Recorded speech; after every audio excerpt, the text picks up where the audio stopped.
কেমন আছেন সবাই? সম্পার রান্নাঘরে আপনাদের সকলকে স্বাগত জানাই। বন্ধুরা, বর্ষাকাল তো পড়েই গেছে, আর এই বর্ষাকালে একটু পকোড়া একটু কাবাব খেতে কার না ভালো লাগে বলুন। এরকম বিকেলে যদি একটু কাবাব টাবাব হয় মন্দ হয় না বলুন। তাই আজকে আমি আপনাদের সাথে কাবাবের রেসিপি আজকে শেয়ার করবো। আজকে আমি শেয়ার করবো রেশমি কাবাবের রেসিপি। তার জন্য দেখুন এখানে আমি 300 গ্রাম মতো বোনলেস চিকেন নিয়ে নিয়েছি। চিকেনগুলো এইরকম করে কেটে নিয়েছি বন্ধুরা, আর কেটে কিন্তু খুব ভালো করে জল ঝরিয়ে নিয়েছি চিকেনটা। তো প্রথমে আমি চিকেনটাকে ম্যারিনেট করে নেবো।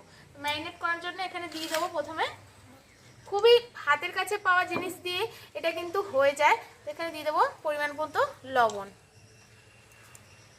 দিয়ে দেবো এখানে 1 চামচ মতো গোলমরিচের গুঁড়ো, দিয়ে দেবো এখানে 1.5 চামচের মতো আদা রসুন আর কাঁচা লঙ্কার পেস্ট। বন্ধুরা এখানে আমি দেখুন 1.5 চামচই নিয়েছি।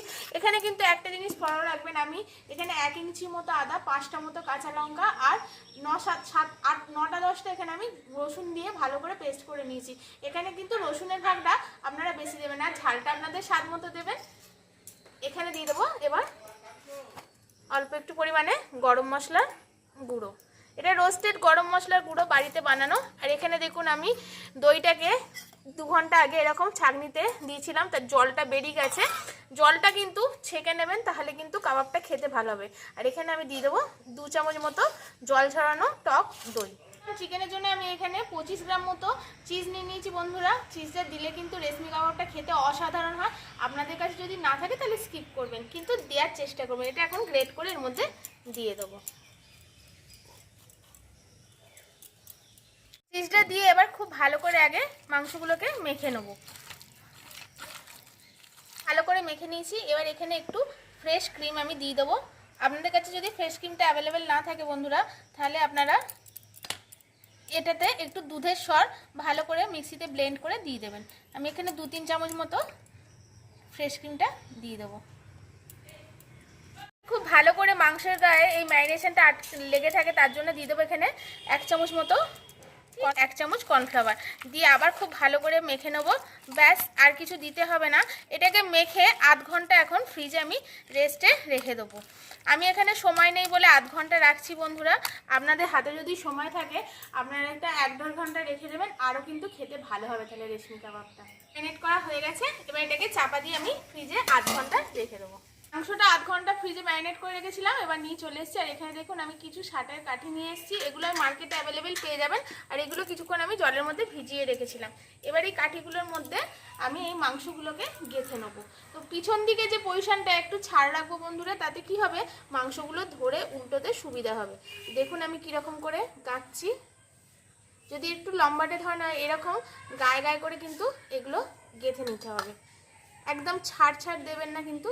দেখুন এরকম করে গেঁথে নেব।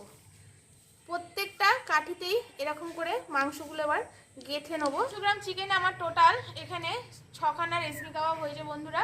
তো এটা আমি এখন রেখে দেবো। আর এখানে উনুন জ্বালিয়ে আমি কড়াটাও বসিয়ে দিয়েছি। কড়াতে আমি প্রথমে দিয়ে দেবো অল্প একটু সাদা তেল, আর তারপরে ওতে দিয়ে দেবো অল্প একটু বাটার। আপনারা চাইলে পুরোটাই কিন্তু বাটারে করতে পারেন বন্ধুরা। বাটারটা গলে গেছে বন্ধুরা। আপনারা যদি গ্যাসে করেন তাহলে কিন্তু মিডিয়াম টু লো আছে করবেন।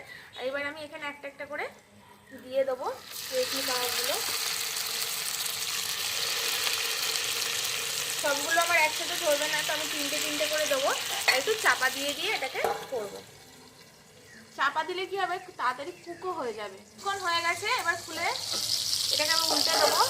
এই কাঠিগুলো আমি যে ফাঁকা রাখতে বলেছিলাম বন্ধুরা, এর জন্যই এরকম করে উল্টে উল্টে দেবো। এরকম করে উল্টে পাল্টে একটু ভালো করে ফ্রাই মতো করে নিতে হবে। আর চাপা দিয়ে করবেন, তাহলে কি হবে চিকেনটাও সিদ্ধ মতো হয়ে যাবে। 1 মিনিট মতো এটা আমি উল্টে পাল্টে করে নিয়েছি। এবার দেখুন একটা ছাটেরই কাঠি নিয়ে নিয়েছি, দিয়ে ঠিক করে দেখবো যে আমার চিকেনটা কুক হয়েছে কিনা। আপনাদের কাছে যদি কাঁটা চামচ থাকে কাঁটা চামচ দিয়ে দেখতে পারেন। দেখুন আমার এটা কুক হয়ে গেছে। এটাকে এবার আমি নামিয়ে নেবো। পুলি কাবাবই আগে আমি কড়াতে করে নিয়েছি। এবার এখানে দেখুন একটা জাল মতো বসিয়ে দিয়েছি, আর এই জালটাতে ওপরে একটু তেল মাখিয়ে দিয়েছি, নাহলে কিন্তু এগুলো চিপকে যাবে। এবার স্মোকি ফ্লেভার আনার জন্য আমি এরকম করে এই জালের উপর দিয়ে একটু সেঁকে নেব উনুনে। লাস্টে আঁচেতে দেখুন আমি এটা ঘুরিয়ে ঘুরিয়ে করে নিচ্ছি যাতে স্মোকি ফ্লেভারটা এর মধ্যে আসে, খেতেও কিন্তু দারুণ হবে। আর রেস্টুরেন্টে তো এগুলো প্রচুর দাম নেয় বন্ধুরা, আর বাড়িতেই কত সহজে দেখুন বানিয়ে নেওয়া যায়, আর খেতেও কিন্তু অসাধারণ হয় বন্ধুরা। এরকম ঘুরিয়ে ঘুরিয়ে দেখুন, আমি আর জাল দিইনি, যে আংড়া মতো আঁশটা আছে তাতেই আমি এরকম করে করে নিচ্ছি।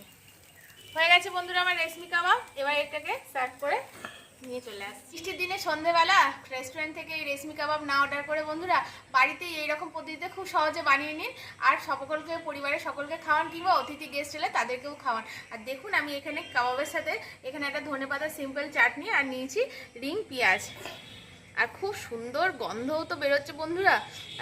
আর কি থাকা যায় বলুন।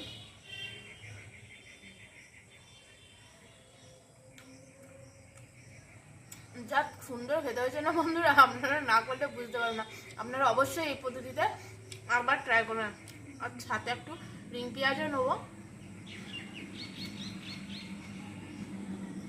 দারুণ হয়েছে বন্ধুরা, দারুণ। চ্যানেলের নিত্য নতুন নতুন রেসিপিতে প্লিজ বন্ধুরা আমার চ্যানেলকে সাবস্ক্রাইব করে শেয়ার, লাইক, কমেন্ট করে দেবেন। পাশ থেকে বেল আইকনে প্রেস করে রাখবেন যাতে আমাদের ভিডিও সবার আগে আপনাদের কাছে পৌঁছে যায়। যারা ফেসবুক থেকে দেখছেন প্লিজ ভালো লাগলে বন্ধুরা পেজটিকে ফলো করে রাখবেন। আর আজকের মতো টাটা বন্ধুরা, আবার নিয়ে চলে আসবে একটা নতুন রেসিপি, নতুন পর্ব আপনাদের সাথে শেয়ার করার জন্য। সবাই খুব সুস্থ থাকবেন, ভালো থাকবেন, সাবধানে থাকবেন।